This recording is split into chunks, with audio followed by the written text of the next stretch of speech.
This is Hidden Killers with Tony Bruschi. Here now, Tony Bruschi. What if the man behind one of the most brutal college murders in recent American history never had to explain why he did it? And never will.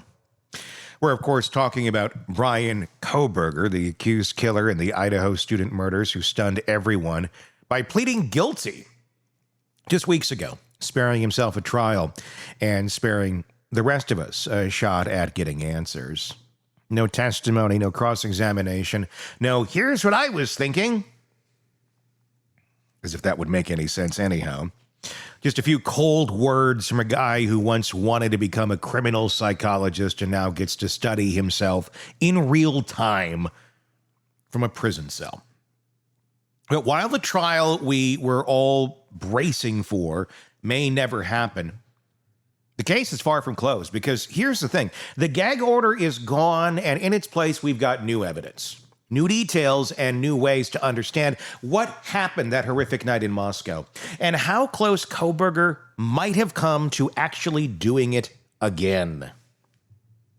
Joining me today is someone who's been ahead of the curve on this whole thing, on the ground from the beginning.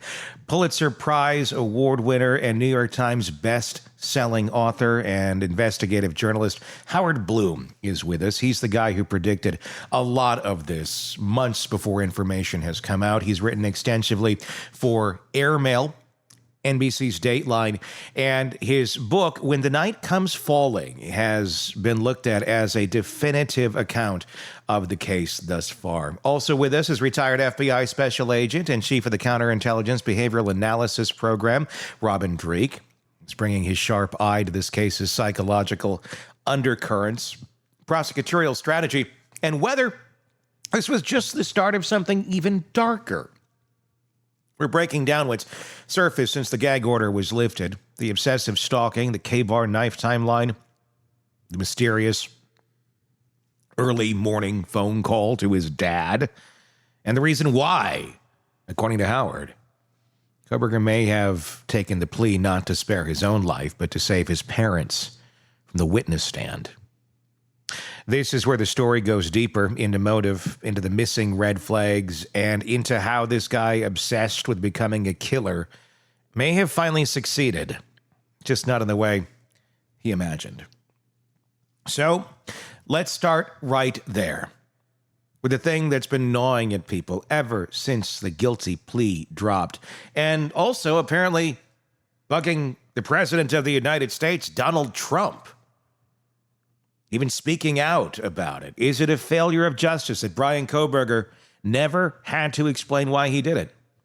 Or is this silence the final proof that he always wanted control over the narrative?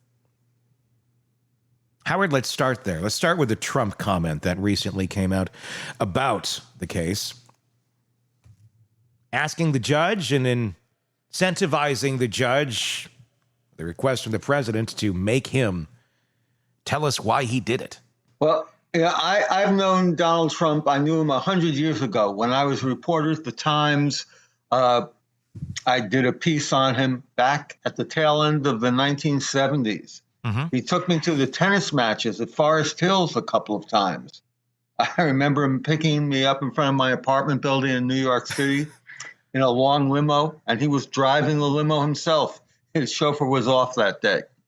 So, and in the course of those years since then, there hasn't been, I can't think of one other occasion that I've ever agreed with Donald Trump. Yeah. But today, no matter what his reasons for saying it, perhaps his distraction technique from his other concerns, but his calling on Hitler to take a stand, well, I support that. I don't think Hitler will be moved in the least, but yeah, it's I'm supporting that. I feel, it's a travesty of justice that Kohberger can get away with just his terse responses at the sentencing hearing.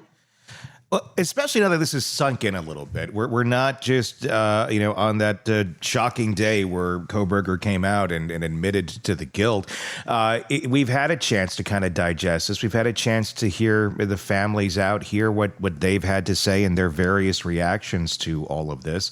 And, a couple weeks out of this, how are you feeling about this? I mean, this does seem like a travesty, the fact that he's not going, or he doesn't have to say anything. Is that the one thing that can happen here in this case now, is a forced explanation, not just confession, but explanation to try and I'm not sure how forced it can be. I mean, the judge only has certain legal powers. Kohberger is protected by Ann Taylor. Mm-hmm. I don't think he has to say anything. I think all this will remain hidden till he's sitting in his jail cell 10 years from now, and then he'll decide, I'm bored stiff. Why don't I tell all? Why don't I? His vision was to become a forensic psychologist, a criminal justice specialist. Well, sometime down the road, I think he will achieve his lifelong ambition. He will become a forensic psychologist. Other forensic psychologists will come knocking on his jail cell, eager to talk with him. It's almost like he's getting what he wants. Robin? Yeah, I agree. And that's the travesty here, is that I think he's going to potentially get exactly what he always wanted. So, Howard, I'm curious about this, and I'm always kind of the glass half full until it spills over anyway.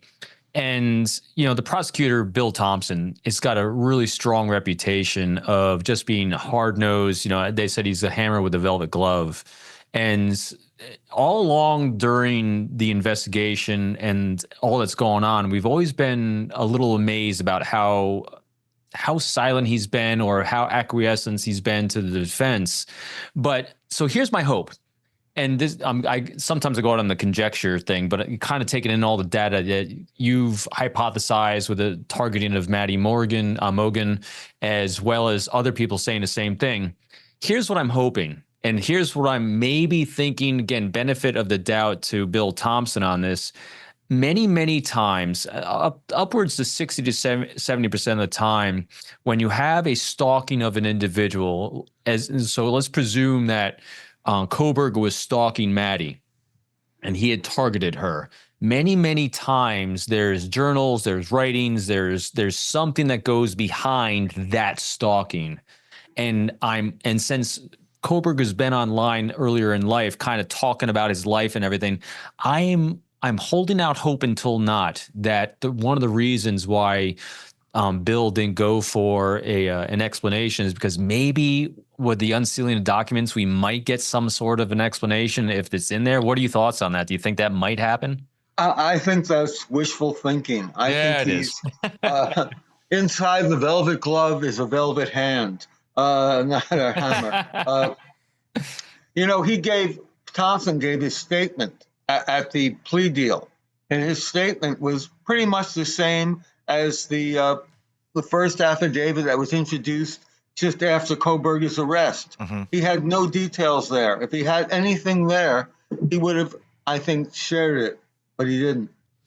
What do you think about, if we were to theorize and say this thing actually did go to trial, which we were all expecting, and Bill Thompson was going to be there as the prosecutor, and now that we know, obviously, Kohberger took the plea, how confident are you that this would have been a successful conviction with Bill Thompson behind the wheel?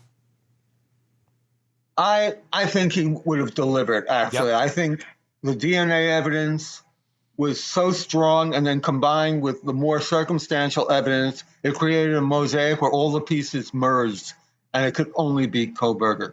Yeah. I want to ask about your thoughts right now, or any insight you might have on the family of Bryan Kohberger, his parents. Earlier on, when it was announced that Kohberger was going to be pleading out, Steve Gonsalves had made a fairly angry statement against the DA and his frustration with him, saying, we know, and I'm paraphrasing here, when the tickets were bought, essentially insinuating that Kohberger's family may have had more of a heads up on this plea acceptance than the victims actually did. What's your thoughts on that, and anything you know on that right now about, were they giving a little extra help to the family of Kohberger over the families of the victims themselves when it came to getting this whole thing put together? I think I don't know if they were giving extra help. What I think happened was that Ann Taylor was just more expeditious in moving things forward than Bill Thompson was. I mean, she notified the family right away as soon as the plea deal was settled, tell them to get out to, Boise, and Bill Thompson just didn't even notify the parents till later. Do you think that this was a result, again, now that we have a little more time and distance between this happening, that it was the motive of the mother that moved Kohberger to accept this deal? I still believe in that. I still believe that Kohberger finally made his plea deal, finally agreed to a settlement because he feared that his parents would be implicated, that they would have to get on the stand and answer questions under oath, and this could impact them. Plus, of course, the fact that now he wouldn't have to face the long guns of firing squad. Robin? I keep going back to trying to understand, where he kind of falls, that being Kohberger in the scope of, because right now the definition of what he did falls in line with mass murder, not serial killer yet. But we keep theorizing, I do at least, that this probably would have continued. And part of that is if he's targeting people, I'm also curious, with the gag order slowly being lifted, but slowly trickling out, in any of the research that you did along the way, I'm going to do the worst thing. I'm going to ask two questions at once. Did you see an escalation? Because a lot of times, there's an escalation of violence, an escalation of resentment and things like that reached that breaking point, which we didn't quite see. At least that's been documented, that has been released yet. Also, the second part of that is, do you think from what you've seen and the interviews you did, do you think there was anyone that you could identify? You don't have to do it by name, but do you think he had another target in mind after this? To the first part of your question about an escalation, yes, there was a dramatic escalation. When he first went out to Washington State, before he even made that journey, he had bought the knife and the mask. So in some part of his mind, I believe he was thinking about becoming a monster, thinking about becoming a killer.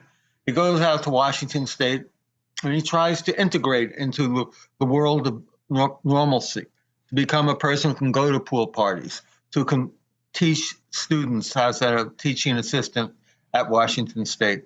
But none of it works. None of it works. And finally, he meets this woman, doesn't meet her. He sees her, I think, in the Mad Greek restaurant. There's no evidence that he ever followed her on social media. Right. If that existed, it would be out there. If he ever spoke with her, that would be out there. And this is a secret. He focused on her for his own obsessive reasons. Was it her blonde exuberance? Something like that, I believe. And I think down the road, he would have killed again. And I bet his next target would have been another young, vivacious blonde, another rebuke to the world that he was living in. I think the thrill of killing would have left inside him a feeling that he had become what he wanted to be, and he wanted to have that, thumbs up, selfie. He wanted to do that again someday. Yeah, that timeline you highlighted is very critical of him buying those things before he even went out there, before he even met supposedly Maddie at a restaurant that he attended and stuff. So thanks for that. And there it is. Bryan Kohberger, a man who wanted to become an expert on the criminal mind, has now ensured will spend the next decade trying to decipher his. Will he ever reveal what was going on in his mind? Is he able to? We may never get the real answer to why. Not in his words, anyway.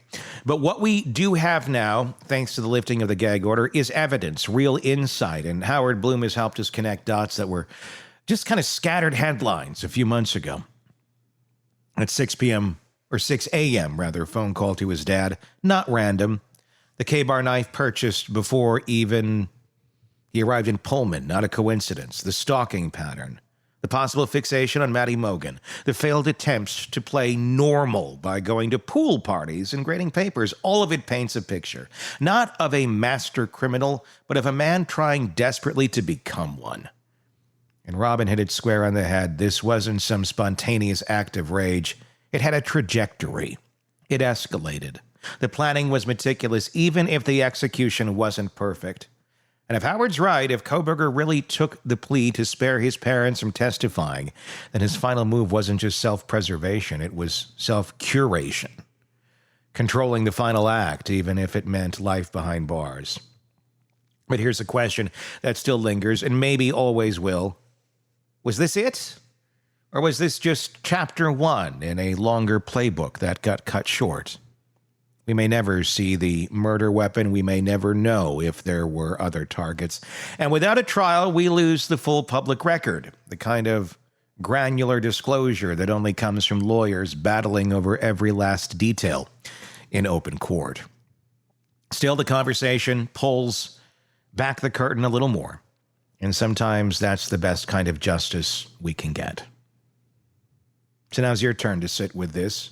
What does justice actually look like in a case like this? And if Kohberger wanted to be studied, dissected, and remembered, what does it say about us that we keep trying to give him exactly that? Let me know in the comments section on our YouTube channel. If you're not there already, search Hidden Killers with Tony Bruschi and join in the commentary there. If you're listening to us on the podcast platforms, be sure to press subscribe there so you don't miss any of our coverage of this case and the many that we cover for you here at True Crime Today and the Hidden Killers podcast.